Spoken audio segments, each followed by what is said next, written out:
জানো তো, আমরা যারা অফিস করি আমাদের কাছে কিন্তু অফিস শেষেই দিন শুরু হয়। So hello everyone, welcome back to my channel. আজকে অফিস থেকে ফেরার পথে পাইকপাড়া গেছিলাম, অনেক দিন পর আসা হলো আবার। তবে আজকে গিয়েই বাড়ি চলে যাব না, আজকে এখানে থাকবো। তো ট্রেন করে এসে টালা থেকে অটো ধরে চলে গেছিলাম পাইকপাড়াতে।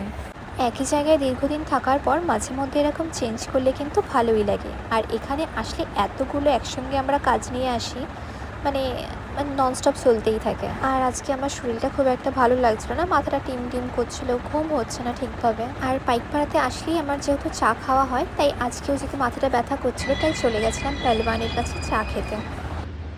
তারপর বাড়িতে গিয়ে ব্যাগপত্র রেখে মা একটু গেছিলো মায়ের ডাক্তার দেখাতে, আর আমি গেছিলাম একটা দিদির বাড়িতে মেকআপের কিছু জিনিস আনতে।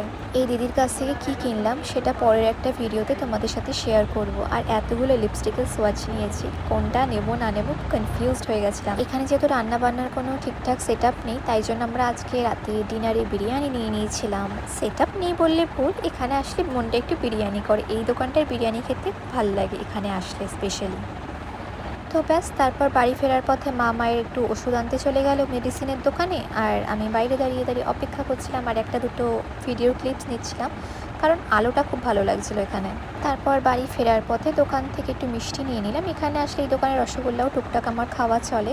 So yeah, that's it for today. তোমাদের ভিডিও ভালো লাগলে অবশ্যই লাইক, কমেন্টস, ফলো করো, আর হ্যাঁ, সাবস্ক্রাইব মাই চ্যানেল।